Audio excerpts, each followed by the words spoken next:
Hello everyone, welcome to my channel. ಈ ವಿಡಿಯೋದಲ್ಲಿ ನಾನು ಸೆಟ್ ಚಾಪ್ಟರ್ಸ್ ಕಂಟಿನ್ಯೂಯೇಷನ್ ಪಾರ್ಟ್ನ ಮಾಡ್ತಾಯಿದ್ದೀನಿ. ಅಂದರೆ ಹಿಂದಿನ ವಿಡಿಯೋದಲ್ಲಿ ನಾನು P U C chapters sets ಬಗ್ಗೆ ಡಿಸ್ಕಸ್ ಮಾಡ್ತಾಯಿದ್ದೆ. ಅದರ ಕಂಟಿನ್ಯೂಯೇಷನ್ ಪಾರ್ಟ್ ಈ ವಿಡಿಯೋದಲ್ಲಿ ಡಿಸ್ಕಸ್ ಮಾಡ್ತಾ ಇದ್ದೀನಿ. ಇದರಲ್ಲಿ ನಾನು ಆಲ್ರೆಡಿ ವೆನ್ ಡಯಾಗ್ರಾಮ್ ಅಂದರೆ ಏನು ಅನ್ನೋದ್ರ ಬಗ್ಗೆನೂ ಡಿಸ್ಕಸ್ ಮಾಡಿದ್ದೀನಿ. ಇದರಲ್ಲಿ ಅದರ ಬಗ್ಗೆ ಜಸ್ಟ್ ಸಿಂಪಲಾಗಿ ಇಂಟ್ರಡಕ್ಷನ್ ಕೊಟ್ಬಿಟ್ಟು ಆಪರೇಷನ್ಸ್ ಆನ್ ಸೆಟ್ಸ್ ಬಗ್ಗೆ ಡಿಸ್ಕಸ್ ಮಾಡ್ತಾ ಹೋಗ್ತೀನಿ. ಅದರಲ್ಲಿ ಯೂನಿಯನ್ ಆಫ್ ಸೆಟ್ಸ್ ಬಗ್ಗೆ ಈ ವಿಡಿಯೋದಲ್ಲಿ ಡಿಸ್ಕಸ್ ಮಾಡ್ತೀನಿ. ವೆನ್ ಡಯಾಗ್ರಾಮ್ ಅಂತ ಹೇಳಿದ್ರೆ, ವೆನ್ ಡಯಾಗ್ರಾಮ್ ಅಂದರೆ ಒಂದು ಬಾಕ್ಸಲ್ಲಿ ಏನು ಬರ್ಕೋತಿದ್ದೀವಿ ಅಂದರೆ ಯೂನಿವರ್ಸಲ್ ಸೆಟ್ ಅಂದರೆ ಇಲ್ಲಿ ಫಾರ್ ಎಕ್ಸಾಂಪಲ್ ಇಲ್ಲಿ ಒಂದು ಸೆಟ್ ಕನ್ಸಿಡರ್ ಮಾಡಿದ್ದೀನಿ. ಇದನ್ನು ಯೂನಿವರ್ಸಲ್ ಸೆಟ್ ಅಂತ ಯಾಕೆ ಹೇಳ್ತಾ ಇದ್ದೀನಿ ಅಂದರೆ, ಇಲ್ಲಿರೋ ಅಂಥ ಎಲಿಮೆಂಟ್ಸನ್ನು ನಾವು ಡಿಸ್ಟ್ರಿಬ್ಯೂಟ್ ಮಾಡ್ತಾ ಹೋಗ್ಬೋದು. ಅದರಿಂದ ಬೇರೆ ಸಬ್ಸೆಟ್ಸ್ ಏನು ಬರುತ್ತೆ, ಸಬ್ಸೆಟ್ಗಳಲ್ಲಿ ಎಲ್ಲನೂ ಸೇರಿದ್ರೆ ನಮಗೆ ಒಂದು ಸೆಟ್ಟಲ್ಲಿದೆ ಅಂತ ಹೇಳಿದ್ರೆ ಅದನ್ನು ನಾವು ಯೂನಿವರ್ಸಲ್ ಸೆಟ್ ಅಂತ ಹೇಳ್ತೀವಿ. ಇಲ್ಲಿ ಒಂದಷ್ಟು ಎಲಿಮೆಂಟ್ಸ್ನ ತೊಗೊಂಡಿದ್ದೀನಿ. ಇಲ್ಲಿ ಸಬ್ಸೆಟ್ ಎ ಅಂತ ಕನ್ಸಿಡರ್ ಮಾಡ್ತಾ ಇದ್ದೀನಿ. ಆ ಸಬ್ಸೆಟ್ ಎಲ್ಲಿ ಏನು ತೊಗೊಂಡಿದ್ದೀನಿ, 3, 5, 9 ತೊಗೊಂಡಿದ್ದೀನಿ ಎಲಿಮೆಂಟ್ಸು.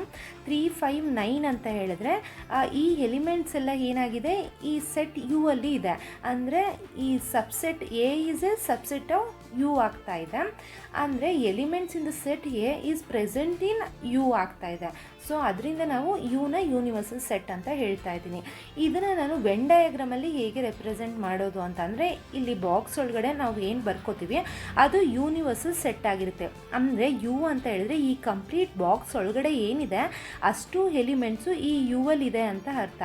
ಮತ್ತು ಇಲ್ಲಿ ಒಂದು ಸರ್ಕಲ್ ಹಾಕಿ ಇದರೊಳಗಡೆ ಏನು ಎಲಿಮೆಂಟ್ ಬರೆದಿದ್ದೀನಿ ಅದು ಸಬ್ಸೆಟ್ ಅಂತ ಆಗ್ತಿದೆ. ಆ ಸಬ್ಸೆಟ್ಟಲ್ಲಿ ಏನು ಎಲಿಮೆಂಟ್ಸ್ ಬಂದಿದೆ ಆ ಎಲಿಮೆಂಟ್ಸ್ನ ಈ ಸರ್ಕಲ್ ಒಳಗಡೆ ಬರ್ಕೋತಾ ಇದ್ದೀನಿ. ಆ ಎಲಿಮೆಂಟ್ಸ್ ಕೂಡ ಇನ್ಕ್ಲೂಡ್ ಆಗಿರುತ್ತೆ ಎಲ್ಲಿ ಅಂತ ಹೇಳಿದ್ರೆ ಈ ಸೆಟ್ ಯು ಅಲ್ಲಿ. ಅದರಿಂದ ಈ ಕಂಪ್ಲೀಟ್ ಎಲಿಮೆಂಟ್ಸ್ ಏನಿದೆ, ಈ ಕಂಪ್ಲೀಟ್ ಎಲಿಮೆಂಟ್ಸ್ ನಮಗೆ ಯು ಅಲ್ಲಿದೆ ಅಂತ ತೋರಿಸ್ತಾ ಇದ್ದೀವಿ ಈ ವೆನ್ ಡಯಾಗ್ರಾಮ್ನ ಯೂಸ್ ಮಾಡಿಕೊಂಡು. ಸಿಂಪಲಾಗಿ ಹೇಳಬೇಕು ಅಂದರೆ ಹೀಗೆ ಹೇಳ್ಬೋದು. ಓಕೆ, ಈ ವಿಡಿಯೋದಲ್ಲಿ ನಾನು ಆಪರೇಷನ್ಸ್ ಆನ್ ಸೆಟ್ಸ್ ಬಗ್ಗೆ ಡಿಸ್ಕಸ್ ಮಾಡ್ತಾ ಇದ್ದೀನಿ. ಆಪರೇಷನ್ಸ್ ಆನ್ ಸೆಟ್ಸ್ ಅನ್ನೋದ್ರ ಜೊತೆ ಅದರಲ್ಲಿ ಯೂನಿಯನ್ ಆಫ್ ಸೆಟ್ ಬಗ್ಗೆ ಡಿಸ್ಕಸ್ ಮಾಡ್ತಾ ಇದ್ದೀನಿ. ಯೂನಿಯನ್ ಆಫ್ ಸೆಟ್ಸ್ ಬಗ್ಗೆ ಹೇಳೋದಕ್ಕೆ ಮುಂಚೆ ನಾನು ಒಂದು ಎಕ್ಸಾಂಪಲ್ ತೊಗೊಂಡು ಇಲ್ಲಿ ಯೂನಿಯನ್ ಆಫ್ ಸೆಟ್ನ ಡಿಸ್ಕಸ್ ಮಾಡ್ತೀನಿ. ಇಲ್ಲಿ ಎಲಿಮೆಂಟ್ ಎ ಈಕ್ವಲ್ ಟು 1, 5, 9 ಅಂದರೆ ಇಲ್ಲಿ 3 ಎಲಿಮೆಂಟ್ಸ್ನ ಯೂಸ್ ಮಾಡ್ಕೊಂಡಿದ್ದೀವಿ, 1, 5 ಆ್ಯಂಡ್ 9. ಎಲಿಮೆಂಟ್ ಸಿ ಅಂತ ಹೇಳಿದ್ರೆ 9 to 8 ಅಂತ ತೊಗೊಂಡಿದ್ದೀನಿ. ಇಲ್ಲಿ ಯೂನಿಯನ್ ಆಫ್ ಸೆಟ್ ಅಂದರೆ ಯೂನಿಯನ್ ಆಫ್ ಸೆಟ್ನ ನಾವು ಯು ಇಂದ ರೆಪ್ರೆಸೆಂಟ್ ಮಾಡ್ತೀವಿ. ಇಲ್ಲಿ ನೋಡ್ಬೋದು ಎ ಯೂನಿಯನ್ ಬಿ ಅಂತ ಬರ್ಕೊಂಡಿದ್ದೀನಿ. ಎ ಯೂನಿಯನ್ ಬಿ ಅಂತ ಅಂದರೆ ಇಲ್ಲಿ ಯು ಅಂದರೆ ಯೂನಿವರ್ಸಲ್ ಸೆಟ್ ಅಂತ ಆಗುತ್ತೆ.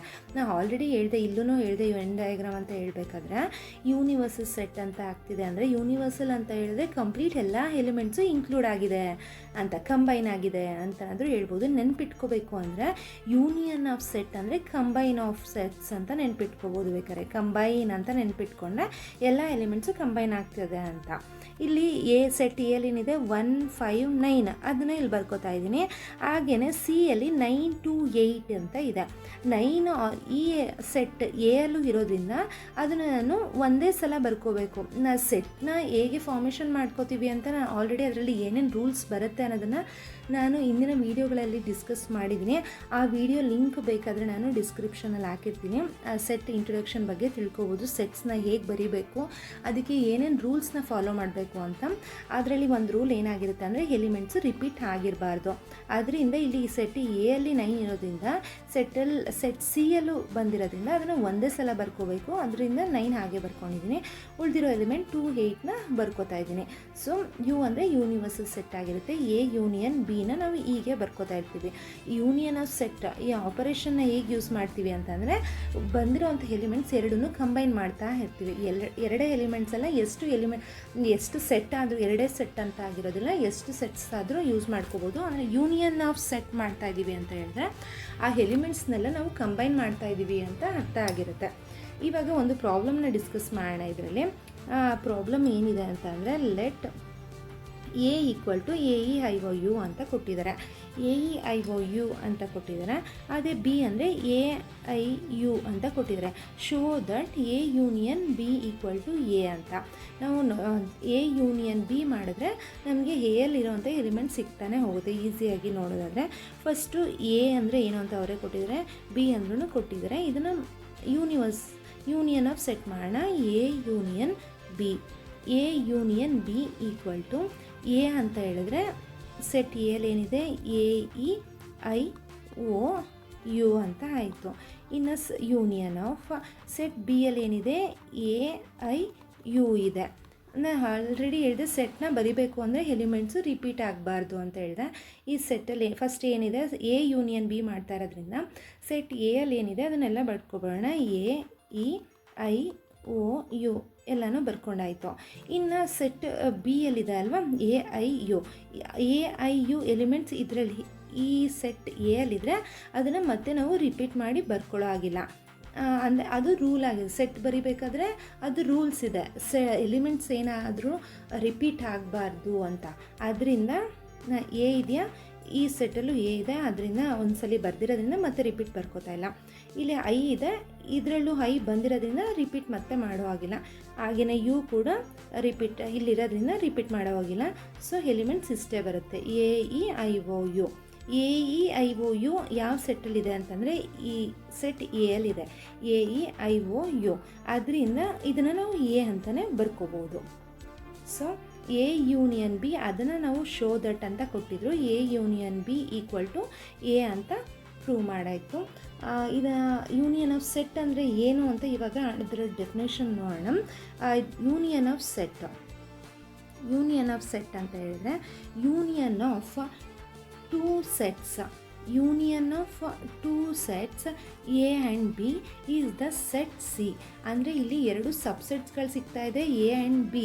ಈ ಎರಡು ಸೆಟ್ನ ಕಂಬೈನ್ ಮಾಡಿದಾಗ ನಮಗೆ ಸೆಟ್ ಸಿ ಸಿಗ್ತಾ ಇದೆ, which consisting of all those element which are either in A or in B including those which are in both.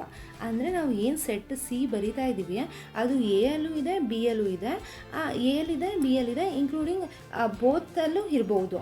ಈ ರೀತಿ ಇದ್ದರೆ ನಾವು ಅದನ್ನು ಯೂನಿಯನ್ ಮಾಡ್ತಾ ಇದ್ದೀವಿ ಅಂತ ಅರ್ಥ. ಇದನ್ನು symbolically we can represent A union B X such that X belongs to A, X belongs to B. ಅಂದರೆ ಎಕ್ಸ್ ಎಲಿಮೆಂಟ್ಸ್ ಏನಿದೆ ಬಿಲಾಂಗ್ಸ್ ಟು ಎ ಕೂಡ ಆಗಿದೆ, ಬಿಲಾಂಗ್ಸ್ ಟು ಬಿ ಕೂಡ ಆಗಿದೆ ಅಂತ ಅರ್ಥ. ಅದಾದಮೇಲೆ ನೆಕ್ಸ್ಟ್ ಸ್ಟೇಟ್ಮೆಂಟ್ ಏನು ಕೊಟ್ಟಿದ್ದಾರೆ ಅಂದರೆ union of two sets can be represented by A when diagram as shown in the figure. The shaded portion in the figure represent A union B ಅಂತ ಕೊಟ್ಟಿದ್ದಾರೆ. ಅಂದರೆ ನಾವು ವೆನ್ ಡಯಾಗ್ರಾಮಲ್ಲಿ ಇದನ್ನು ರೆಪ್ರೆಸೆಂಟ್ ಮಾಡ್ತಾ ಇದ್ದೀವಿ ಯೂನಿಯನ್ ಆಫ್ ಸೆಟ್ನ ಅಂತ ಹೇಳಿದ್ರೆ ಇಲ್ಲಿ two sets A and B ಏನಿದೆ ಅದನ್ನು ತೊಗೊಳ್ಬೇಕು ಅಂತ ಹೇಳಿದ್ರೆ ಇಲ್ಲಿ ಸೆಟ್ ಎ ಆಗುತ್ತೆ, ಇದು ಸೆಟ್ ಬಿ ಆಗುತ್ತೆ. ಸೆಟ್ ಎಲ್ಲಿ ಬಂದಿರೋಂಥ ಎಲಿಮೆಂಟ್ಸನ್ನು ನಾವು ಇಲ್ಲಿ ಬರೀತೀವಿ, ಸೆಟ್ ಬಿ ಎಲ್ಲಿ ಬಂದಿರೋಂಥ ಎಲಿಮೆಂಟ್ಸ್ನ ಇಲ್ಲಿ ಬರೀತೀವಿ. ಎರಡೂ ಸೆಟ್ಟಲ್ಲೂ ಏನು ಬಂದಿರುತ್ತೆ ಎಲಿಮೆಂಟ್ಸು ಅದನ್ನು ಇಲ್ಲಿ ಮಧ್ಯ ಪೋರ್ಷನಲ್ಲಿ ಬರಿತಾ ಹೋಗ್ತೀವಿ. ಹೀಗೆ ನಾವು ಎ ಯೂನಿಯನ್ ಬಿನ ರೆಪ್ರೆಸೆಂಟ್ ಮಾಡ್ತೀನಿ. ಎ ಯೂನಿಯನ್ ಬಿನ ವೆನ್ ಡಯಾಗ್ರಾಮಲ್ಲಿ ಹೇಗೆ ಬರಿಬೇಕು ಅನ್ನೋದು ನಿಮಗೆ ಇಂಟ್ರೆಸ್ಟ್ ಇದ್ದರೆ ನಾನು ನೆಕ್ಸ್ಟ್ ವೀಡಿಯೋದಲ್ಲಿ ಅದನ್ನು ಡಿಸ್ಕಸ್ ಮಾಡ್ತಾ ಹೋಗ್ತೀನಿ. ಹೀಗೆ ನಾವು ಈ ಎರಡು ಸೆಟ್ಟನ್ನ ಕಂಬೈನ್ ಮಾಡೋದ್ರಿಂದ ನಾವು ಎ ಯೂನಿಯನ್ ಬಿನ ಹೀಗೆ ವೆನ್ ಡಯಾಗ್ರಾಮಲ್ಲಿ ರೆಪ್ರೆಸೆಂಟ್ ಮಾಡ್ತೀವಿ. ಇನ್ನು ನೆಕ್ಸ್ಟ್ ಆಪರೇಷನ್ಸ್ ಆನ್ ಯೂನಿಯನ್. ನಾವು ಯೂನಿಯನ್ ಅನ್ನೋದು ಒಂದು ಆಪರೇಷನ್ ಆಗಿರುತ್ತೆ ಸೆಟ್ಸಲ್ಲಿ. ಅದರಲ್ಲಿ ಏನು ಪ್ರಾಪರ್ಟೀಸ್ ಬರುತ್ತೆ ಅಂತ ನೋಡೋದಾದರೆ A union B equal to B union A commutative law. ಅಂದರೆ ನಾವು ಎ ಯೂನಿಯನ್ ಬಿ ಮಾಡ್ತಾ ಸಪೋಸ್ ಸೆಟ್ ಎಲ್ಲಿ 1,2 ಇದೆ ಅಂತ ಇಟ್ಕೊಳ್ಳೋಣ, ಬಿಯಲ್ಲಿ 2,3 ಇದೆ ಅಂತ ಅಂದ್ಕೊಳ್ಳೋಣ. ಎ ಯೂನಿಯನ್ ಬಿ ಮಾಡ್ತಾಯಿದ್ದೀವಿ, ಅಂದರೆ ಕಂಬೈನ್ ಮಾಡ್ತಾಯಿದ್ದೀವಿ ಅಂತ ಅಲ್ವಾ, 1,2,3 ಆಗುತ್ತೆ. ಅದೇ ರೀತಿ ಬಿ ಯೂನಿಯನ್ ಬಿ ಮಾಡ್ತಾಯಿದ್ದೀವಿ ಅಂತ ಹೇಳಿದ್ರೆ ಬಿ ಯೂನಿಯನ್ ಎ ಮಾಡ್ತಾ ಇದ್ದೀವಿ ಅಂತಂದ್ರೂ ನಮಗೆ 1 2 3ನೇ ಬರ್ತಾ ಇದೆ. ಅದರಿಂದ ಎರಡು ಈಕ್ವಲ್ ಬರ್ತಾ ಇದೆ. ಎ ಯೂನಿಯನ್ ಬಿ ಮಾಡಿದ್ರೂ ಬಿ ಯೂನಿಯನ್ ಎ ಮಾಡಿದ್ರೂ ನಮಗೆ ಸೇಮೇ ಬರ್ತಾ ಇದ್ದರೆ ಅದನ್ನು ನಾವು ಕಾಮಿಟೇಟಿವ್ ಲಾ ಅಂತ ಹೇಳ್ತೀವಿ.